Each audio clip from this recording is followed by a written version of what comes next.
So hinautun ta kini mga konsyal sa anda, please ha, ayaw kasuko gyapa mga ko despensa. Agi pahimang no ba? Kinahanglan inyong isubay yun sa pamaagi o kanang inyong implementing rules and regulations.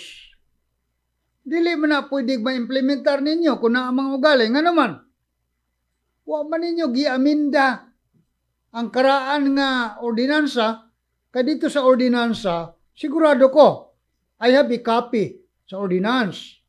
Ordinance number 17, series of 2020, na nakabutang dito, specific nga area nga magmulikta, kana karong naa sa boundary karon. So kung inyo nang ibalhin pananglit, ibalhin ninyo, na namoy mga pamaagi, unahon, maminaw, mga konsyal, unahon una ang pag-aminda sa ordinansa. Dili kay mag-una ang implementing rules and regulations, nya anha pa magbuhat o aminda sa ordinansa, ay nabali na, oy. Kamusta ka, aking mahal? Okay, unya, kay paibalo naman. No? Alang sa tanan ha, nga naanay reklamo nga gipasaka na gyud sa korte. Okay? Mo ni bago ha. Naanay petition, I think sa Regional Trial Court sa Carmen, kay Anda Kandihay, paingon dito, sa Kuplas Carmen. Okay, atong huwaton mga higala, ug unsay resulta. Niya ang dakong peligro alang sa mga politiko sa Anda. O minaw, niya ang dakong peligro. Naaaliw na rin. Unsa man ang peligro? Kung pananglit ang korte, o paminaw ako ha, dili ni jama-jama, ayaw mo paminaw anang mga usahay, magyaw-yaw das radyo nga wadya mo isuod ang ulo. Muralag ng kampanyag politika, depensa sa lungsod sa Anda. Hanggaw kayo ba? Ari mo paminaw na ako. In fairness ha, mga amigo ko na to ng mga konsihal diha, si Vice Mayor Nelo, migo kayo na to. Di ba? Labi na si Mayor Inday Simasyo. So kini ang peligro, paminawan ninyo. Kung pananglit mo deklara ang korte nga ang maong ordinansa is null and void.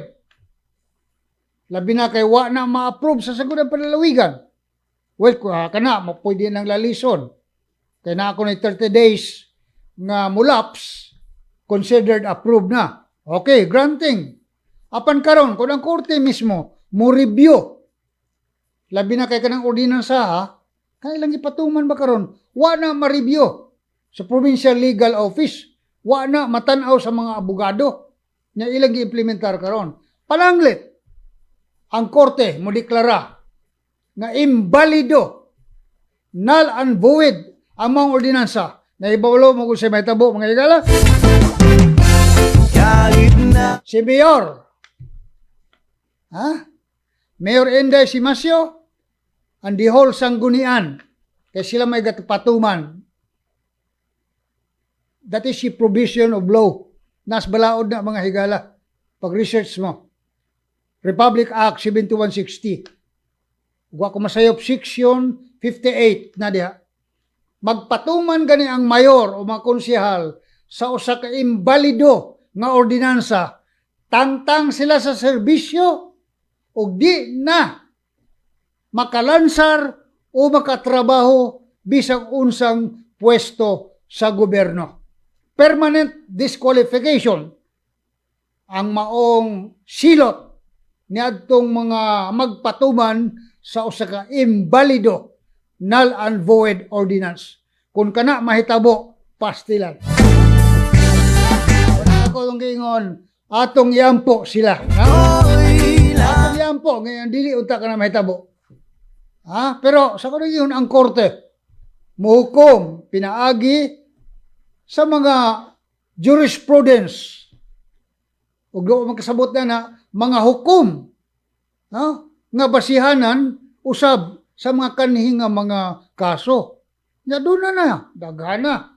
Supreme Court mismo, daghana na suspenso ang uban. Tingali naluoy ang Supreme Court, suspenso. Pero kung maigo gyud ka, tanggal ka sa trabaho, dili na ka makalansar o dili makatrabaho sa bisag unsang posisyon sa gobyerno.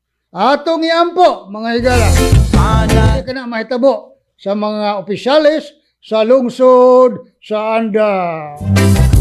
Sinta Hindi mahitabo. kahit na diladyari Yan ay isuot ballpen. Adi oy, medyo mag-assess masyaw na kayo. mga gabi Pangayo mo official receipt. Tapigin na ninyo. Tapigin na ninyo. Labi nagdaghan, katong giingon ni Sir John, 30 ka mga tao. 30 plus 30, that is 900 pesos. Ispo ko mo na, 900. So tapigi ka ng resibo, kay kung unsay dangata nining korte, o kanang gipasaka karon sa korte, o unsay desisyon ana, ato paabuton, kung maimbalido ang ordinansa, doon na kamoy katungod, na mubawi sa inyong gibayad, tungod kay illegal ang pagkolekta.